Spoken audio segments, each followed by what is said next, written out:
Hello and welcome to remote training with the IGI office. I am Master Sergeant Davenport. Today's training is intended for SAPMs and WIT members, and we are going to discuss the 934th business rules. As an overview, the business rules that we'll be going over, we're going to look at responsibilities, SAPM duties, and also touch on MICT and IGEMS. General guidance for applicability. This applies to all members of the 934th Airlift Wing. Overview. The Air Force Inspection System, AFIS, is a single, coherent, integrated, and synchronized system of inspections conducted on behalf of the Secretary of the Air Force, the Chief of Staff of the Air Force, and commanders at all levels. Inspections are an inherent function of command exercised at every level to evaluate the state of discipline, economy, efficiency, readiness, and resource management. So what that's saying is that we are using these inspections to find non-compliance areas and to come up with plans to correct them. The 934th Airlift Wing Commander's Air Force Inspection System intent is to promote a continuous self-assessment program. And this is what I like to refer to as your AFIS ecosystem. It is a continuous self-assessment program built around the wing's risk-based sampling strategy, the RBSS, and your unit's RBSS. You're going to want to focus in on those areas within your unit you feel have the highest risk of undetected noncompliance in those areas that are going to have the highest consequences and impact on your unit. AFIS is all the things you're doing as a system. It is not just your MICT and your IGEMS, which we're all very familiar with, but it is also your WIT force helping with inspections and your unit SAVs and those findings from those SAVs, your QA program and your unit vertical inspections and what you're finding from those. The unit's self-assessment program manager, the SAPMs, they're going to play a pivotal role working with your commanders to coordinate your efforts and to relay that information to the IGI office. And when necessary, opening deficiencies in IGEMS when there are findings of noncompliance. So all of these things working together are what make up your AFIS program. And it's going to empower your airmen to bring to you the areas where they are finding noncompliance. Commanders and senior arts will promote the continuous use of the Air Force inspection system, that ecosystem with all the tools you use that tie into your AFIS that we just talked about. And also promote a culture that allows your airmen the ability to bring to areas where they are finding noncompliance.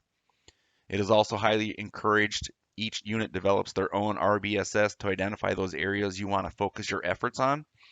These are the areas you believe have the highest risk factors for noncompliance, and the IGI office will be sending out guidance on how to develop your RBSS. You'll also want to appoint a full-time member as your SAPM. This person plays a key role in your AFIS program and should work closely with your unit commander to develop and implement your AFIS plan. They need to be familiar with all the areas you're focusing on and be able to relay that information to the IGI office. They will also need to be available for mandatory SAPM training as directed by AFI 9201, which will be conducted by the IGI office. You'll want to appoint subject matter experts as additional duty augmentees as WIT members detailed to the IGI office. These members should have a high level of competency in their career fields and a solid working knowledge of your programs. WITs will be instrumental in the successful development of readiness exercises and should be available through the entire readiness exercise cycle from the design phase, the very beginning, all the way to the end when the exercise is actually conducted, inspected on, and reported on for completion. There will be training and there will be taskings as we proceed through the planning of the next readiness exercise. We'll also need one WIT member from the following areas as shown on the slide. And a WIT and the SAPM can be the same person. This person can pull dual duties for these roles. And to remain current, WITs will need to participate in one inspection or an exercise over a 6-month period and submit verification to the IGI office, be that via email or a team compilation final report. Additionally, the wing commanders and the senior art are going to provide quarterly CIMB slides. Each group, wing staff, and ASTS leadership will prioritize their top 5 items, and we're looking at IGEMS, key open deficiencies, bylaw deficiencies, formal SAB deficiencies, and MICT observations, and possibly anywhere else that you found noncompliance based on level of importance. And this is going to allow the wing commander visibility of the top 25 concerns across the wing. And when provided with external assessments, talking FAM virtual assessments, staff assistance visits, your SAVs, audits, or inspections, going to provide a report to the 934th Air Wing IGI office within 5 days so that those can be inputted into IGEMS and the deficiencies can be tracked. And in accordance with the 9201, the AFR SUP, submit extension requests in IGEMS for deficiencies that will not be closed within 18 months. Request must include justification and an estimated completion date for each deficiency. As I stated earlier, the Self-Assessment Program Manager, your unit SAPM, they play a key role in having a successful AFIS program. That's why we highly encourage this person to be on full-time status.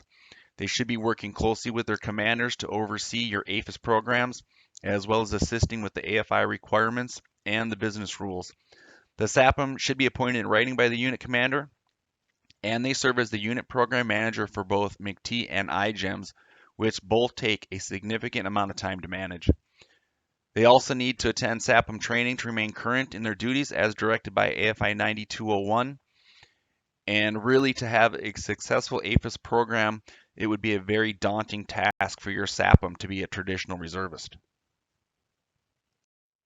Moving on to the MICT business rules, your management internal control tool set. As directed by the unit commander, you can establish customized settings. And I will say that again. As directed by your unit commander, you can establish customized settings.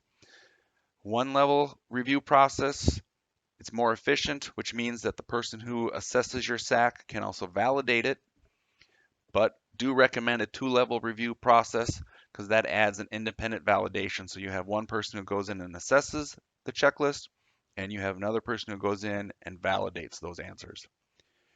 MICT observations are created when you have findings from a SAV, non-IGI inspections, and IGEMS deficiencies. You can also track and monitor that in MICT. And anytime you answer no to a SAC question, you are going to open up an observation. MICT SACs, also known as checklists, pretty much use that interchangeably. They are assessed and validated at least annually. So again, a MICT SAC needs to be assessed and validated at least annually and remain current in accordance to the 9201. Non-current is identified as it has been initiated, you have a new checklist, it hasn't been looked at yet, it's incomplete, you haven't answered all your questions, perhaps it's been assessed but it has not been validated, and that validation date is older than a year. FAM review date is more recent than the last assessment date. These are quarterly updates that come over from the FAMs, and we have 2 UTA cycles to get those completed. Ensure administrative baseline SACs, your ABCs, your functional SACs, and your bylaw SACs are tracked in MICT in accordance with the AFRC SAC Identification Management Tool, the CIMT, and ensure CIMT compliance is inspectable by unit tracks the SACs in accordance with the CIMT in MICT. That's the primary method. And there's a link to the CIMT spreadsheet found on the IGI SharePoint. So what I'm talking about is all the FAMs have a single checklist, and in there it's showing which checklist we should be tracking. There's an ABC tab, which everyone should be looking at, and then there are specific tabs to your AFSC on which ones you should be tracking in MICT. If an assessor is delegated the responsibility to multiple units, then the responsible unit should create an instance of the SAC and use the following format for the SAC title. So an example of this is if you have multiple entities within your unit who are going to be responsible for a SAC, you can basically duplicate that SAC, and then you're going to use this naming convention to do that. And the IGEMS business rules going to ensure your required IGEMS data fields are filled in correctly and remain current to include your CAP estimated completion date and your CAP status.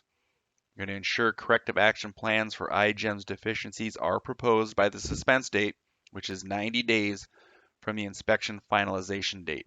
So again, that proposed needs to be done 90 days from the date that the inspection is finalized. You're going to ensure your problem solving, your RCA method, your root cause analysis, and your corrective action plans are sufficient before the unit selects proposed in IGEMS. Also going to ensure your CAP, your countermeasures that have been rejected by the CCO are corrected and proposed within 30 days from the rejection date. So if you've already submitted it one time and it was rejected, you have 30 days from that rejection date to resubmit it. The self-assessment program managers will review accepted deficiencies and countermeasure status, and they are going to select implemented when the CAP countermeasure status is complete to signify the deficiency is fully implemented and ready for IGI validation and closure. So once you've gone through your processes, you're actually doing what you have proposed in your deficiency, you're going to go ahead and select implemented so that those can be closed out. You're actually doing what you said you were going to do. Units may propose IGEMS deficiencies on other units after validating with the OPR and the IGI office. And within IGEMS, the OPR text field in the CAP countermeasure tab must be labeled with a unit identification. So you're going to put your unit in there. And the unit may enter a flight or an individual name in the CAP countermeasure text field to avoid it tracking below the squadron level. Resources that can help, please visit the IGI SharePoint, trying to keep that as current as possible. You can go to the metrics and the guidance tab. On there, you're going to find IGEMS MICT current metrics. Also going to have AFI guidance on there for you to reference. Help with managing MICT, looking at SAC due dates. Those FAM updates will be on there. There's multiple how-tos if you have questions.